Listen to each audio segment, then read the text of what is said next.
Kāpēc cilvēki, kuri dzird vērtīgu informāciju bez maksas, to nenovērtē, bet novērtē, ja to saņem par maksu?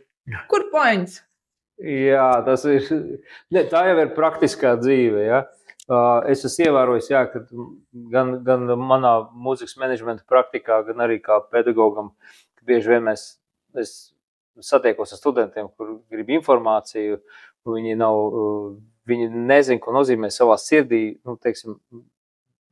pateikt paldies finansiāli.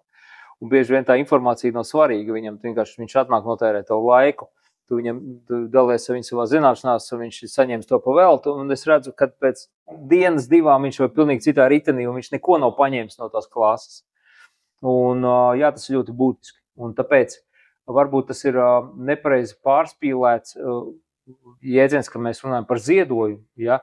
Bet pateicība par to, ka kāds cilvēks tev ir ko darījis, vai kāds cilvēks ir dalies ar savam zināšanām, ar savu laiku, ar savu sirdi, elementāra pateicība, un tai pateicībai viņai ir arī kvalitāte. Un tādai kvalitātei un pateicībai ir vieta šī pasaulē. Tā ir tas ir normāls mehānisms. Un cilvēki, kur to nesaprot, viņi šo informāciju uztver viegli, viņi paņem no tevīm, un pēc 10 metriem jau to ir izmetuši ārā, tāpēc, ka viņi īstenībā neko nav samaksājuši par to. Viņiem tas neko nav maksājis. Viņi nav tērējuši uz to savu sirdi, laiku, enerģiju un tā tālāk. Tāpēc bieži vien viņš neliek to lietā, viņš neliek to padomu lietā.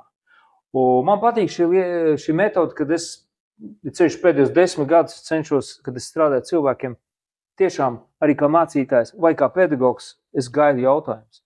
Jo es varu gribēt mācīt visu pasauli, es varu gribēt ietekmēt jauns mūziķis, jauns mentors, jauns kalpotājs, bet ja viņiem nav jautājumu, ja viņiem nav iekšējas telpas, kurā es varu kaut ko iesēt, es nemaz nebāžos viņam virsū, jo es zinu, ka viņiem to nevajadzēs, un rītā jau viņi skries savu riteni.